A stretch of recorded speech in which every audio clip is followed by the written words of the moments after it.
దేవుని స్తోత్రం. ప్రియులారా, కొలస్సీలకు రాసిన పత్రిక 3వ అధ్యాయము 12వ వచనాన్ని నేను చదివిస్తున్నా. తీసుకోండి. కొలస్సీలకు రాసిన పత్రిక 3వ అధ్యాయం అండి. 3వ అధ్యాయం కొలస్సీలకు రాసిన పత్రిక 3వ అధ్యాయం. తెలుసుగా కొలస్సీలకు ఎక్కడుందో తెలుసుగా? పేజీ నంబర్ చెప్పున. కొలస్సీలు ఏం లేదు, ఆదికాండం పక్కనే ఉంటుంది. ఆదికాండం పక్కన ఉంటుంది కొలస్సీలకు రాసిన పత్రిక. ఇదన్నా ఇంకా ఎదగండి, ఎదగండి మా ఏం లేదు. ఎఫెసీయులు, ఫిలిప్పీయులు, తర్వాత కొలస్సీలు అట్లా ఉంటుందమ్మా. పేజీ నెంబర్ చెప్పున 184వ పేజీ. ఓకేనా? 12వ వచనము తర్వాత 13 అవసరం లేదు కానీ 14వ వచనము చదివిస్తాను. చూడండి, ముందు 12 చదువుదాము. అజివా వచ్చా చదవటం వచ్చాను కదా, అది వచ్చాను ఉండాలి. వచ్చే పనుల ఇటమ్మ శివర్లో ఉండదు. అది 184వ పేజీ 184వ పేజీ 3వ అధ్యాయం 12వ వచనం చదువునా? కాగా దేవుని చేత ఏర్పరచబడిన వారు, దేవుని చేత రక్షించబడిన వారు, ఏర్పరచబడిన వారు కావచ్చు, రక్షించబడిన వారు కావచ్చు, విమోచించబడిన వారు కావచ్చు. ఎవరైనా దేవుని చేత రక్షించబడిన వారును పరిశుద్ధులండి. పరిశుద్ధులు, అపరిశుద్ధులు కాదు. పరిశుద్ధులు, పవిత్రులు, పరిశుద్ధులను ప్రియులైన వారికి తగినట్లు దేవుడి బిడ్డలకు తగినట్లు మీరు ఒకటి లెక్కేసుకోండి. ఆయన రాశాడు పౌలు గారు ఆ కొలస్సీ సంఘానికి రాశారు. ఓ కొలస్సీ సంఘస్థులారా, మీరు జాలి గల మనసు, 1 2 దయాలత్వము, 3 వినయమును, 4 సాత్వికమును, 5 నేను లెక్కేసినప్పుడు నువ్వు కూడా లెక్కేసి చదవాలి. 5 దీర్ఘశాంతమును ధరించుకొనుడి అని ఉంది. ఓ కొలస్సీ సంఘస్థులారా, మీరు వీటిని ధరించుకోండి అన్నాడు. ఎవరు చెప్తున్నారు? అపోస్తలుడైన పౌలు గారు చెప్తున్నాడు. ఏం చెప్తున్నాడు? వీటిని ధరించుకోండి. వేటిని ధరించుకోమంటున్నాడు చెప్పండి మీరు? 1 జాలి గల మనస్సు. చూడండి, హంబుల్నెస్ ఆఫ్ కైండ్, జాలి గల మనస్సు. ఓకేనా? 2 దయాలత్వము, మెర్సియస్, దయాలత్వము. 3 వినయము, ఏముండాలా? వినయము, హ్యూమిలిటీ. 4 సాత్వికము, వీక్నెస్. 5 దీర్ఘశాంతము, పేషెన్స్ అండి, ఓర్పని కూడా అంటాం. శాంతము, దీర్ఘశాంతము కదా. శాంతము వేరు, దీర్ఘశాంతం వేరు. ఈ 5 ధరించుకోండి. మళ్ళా 14వ వచనం కూడా ఇంకోటి చెప్తున్నాడు. 14వ వచనం, వీటన్నిటి పైన పరిపూర్ణతకు, అంటే ఇవే కాకుండా, ఈ 5 కాకుండా పరిపూర్ణతకు సంబంధమైన ప్రేమను కూడా ధరించుకోండి. ఈ అన్ని ధరించుకోవడమే కాకుండా మళ్ళీ ఇంకోటి చెప్తున్నాడు పౌలు గారు. ఓ కొలస్సీ సంఘస్థులారా, ఏం ధరించుకోమన్నాడు? ప్రేమను ధరించుకోండి అన్నాడు. ఓకేనా? ఇప్పుడు దీంతో ప్రేమతో పాటు ఎన్ని వచ్చినాయి? 6 వచ్చినాయి. ఇంకా ఒక 4 చెప్తా, ప్రాముఖ్యమైన ఇంకొక 4 చెప్తా. ఇంకొక రిఫరెన్స్ లో చెప్తా. అయితే ఇంకా లేవు, ఇంకొక రిఫరెన్స్ లో చెప్తా. చూడండి, ఎక్కడంటే ప్రియులారా తీసుకోండి, పరిశుద్ధ గ్రంథంలో మీకు రిఫరెన్స్ ఇస్తాను. సామెతల గ్రంథము 3వ అధ్యాయము 3వ వచనంలో ఉంది. 3వ అధ్యాయం 3వ వచనంలో బాగా వినండి. 3వ అధ్యాయం 3వ వచనము సామెతల గ్రంథం ఎక్కడ ఉంటుందంటే చెప్పేగా కీర్తన గ్రంథం పక్కన ఉంటది. కీర్తన గ్రంథం పక్కన ఏం చేద్దామమ్మా, మీరు అమ్మ అటు తిరుగుతుండ్రు ఇటు తిరుగుతుంటే మీరు చెప్పండి ఏం చేయమంటారు? సామెతల గ్రంథం 3:3 దయను సత్యమును ఎన్నడను అదిగో నిన్ను వదిలిపోకూడదు. నిన్ను వదిలిపోకూడదు. దయ ఈ నిన్ను వదిలిపోకూడదు. మనిషి వదిలిపోయి కొంచెం పోనీయండి, వదిలిపెట్టి పోతే పోనీయండి. అర్థమవుతుందా? ఎంతకాలం అంతా ఉంటారు వాళ్ళు. కానీ ఈ మాత్రం నిన్ను వదిలిపోకూడదు. ఏం వదిలిపోకూడదు? నిన్ను దయా, నిన్ను సత్యము, వీటిని వదిలిపెట్టకూడదు. వాటిని అంటే మెడలో హారం వేసుకుంటారు కదా, మెడలో దండలు వేసుకుంటారు కదా, ఆ దండలు వేసుకున్నట్టు వాటిని ధరించినట్టు వీటిని మీరు ధరించుకోండి అన్నాడు.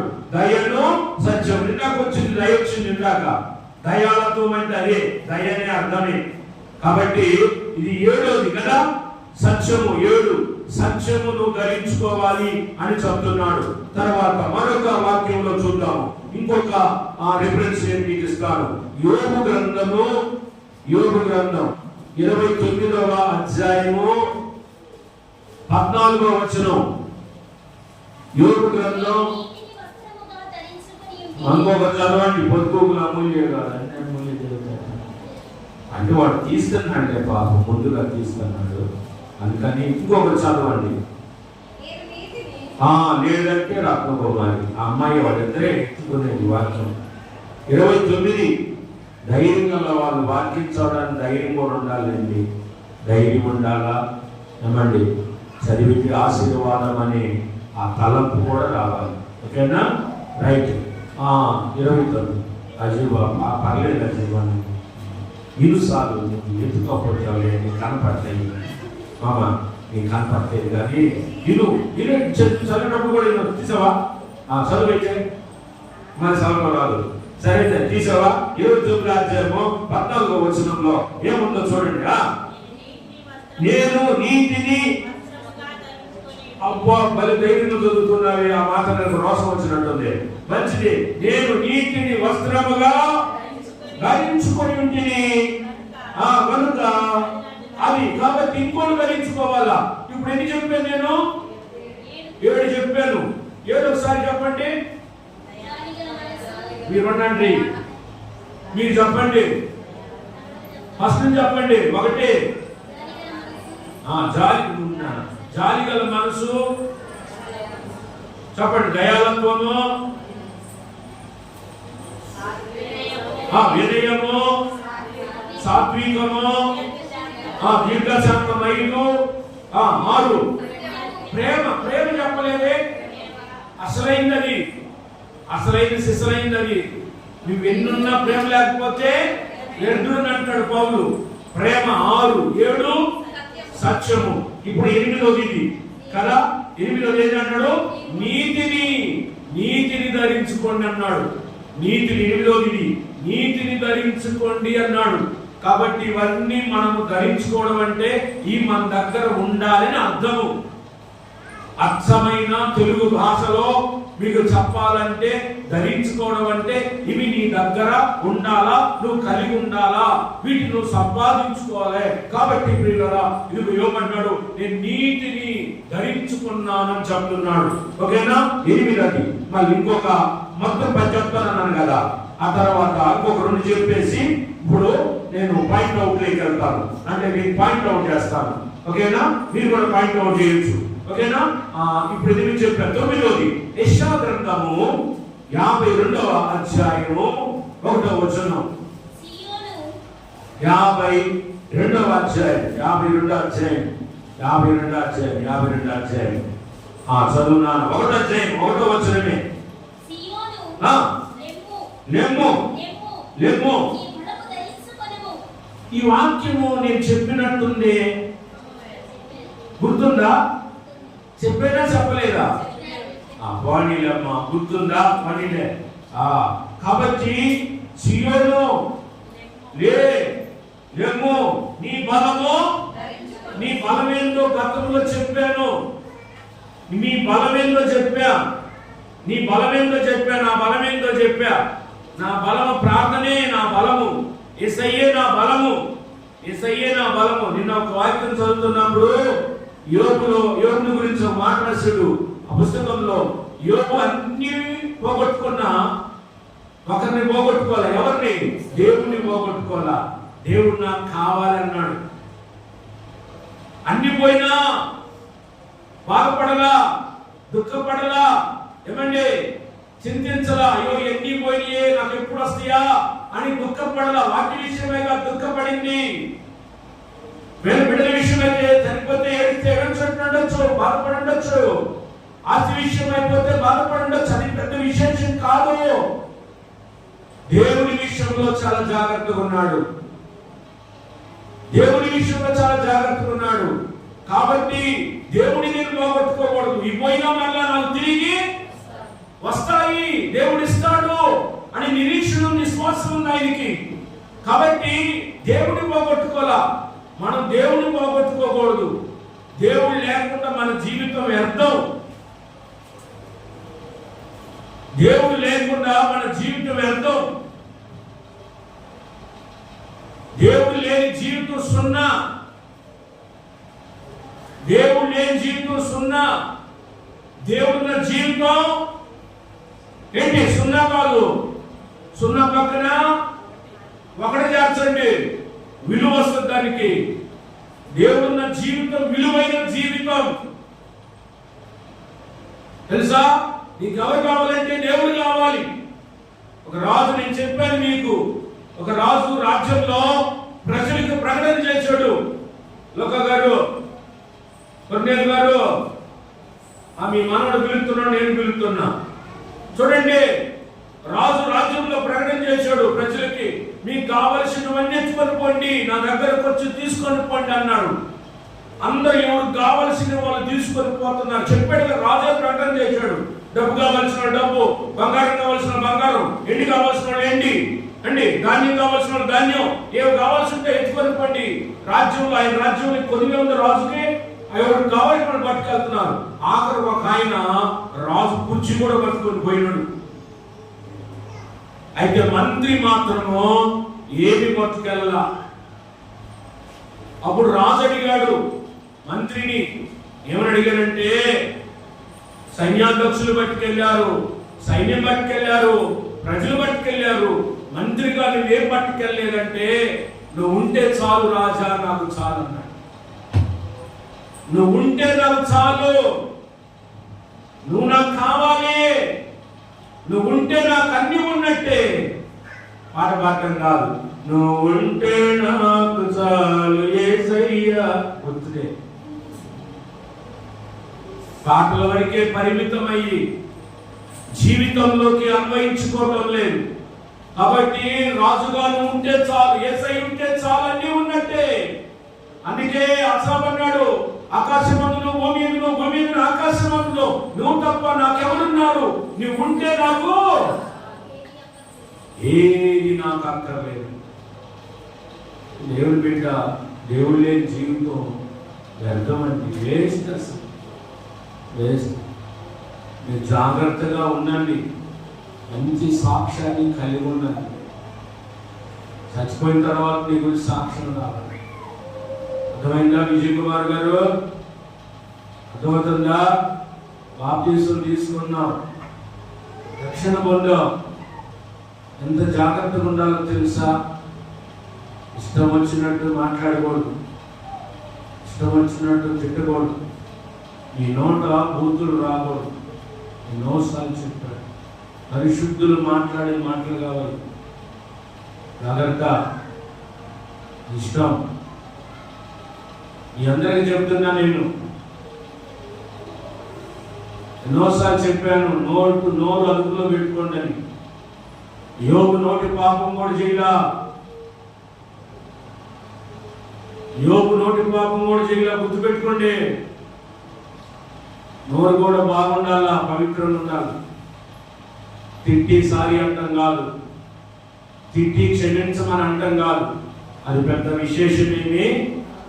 కొట్టి ఒక దెబ్బ కొట్టి సిప్రియన్, నేను ఒక లాగి లెప్పకాయ కొట్టి సారీ సిప్రియన్ చెప్పారా సార్ అంటారు. పోరా నాయన, నువ్వు కొట్టిసారి ఏంది, తిట్టిసారి ఏంది, చెప్పండి, తిట్టిసారి ఏంది? జాగ్రత్త, చాలా జాగ్రత్తగా ఉన్నారు. ఆడవాళ్ళకి కూడా చెప్తున్నా, మీకు కూడా భార్యకి, భర్తలకి, విశ్వాసులకి అందరూ ఇందులో ఉన్నారు. మీకు కూడా చెప్తున్నా, అర్థమవుతుందా? తొందరపడి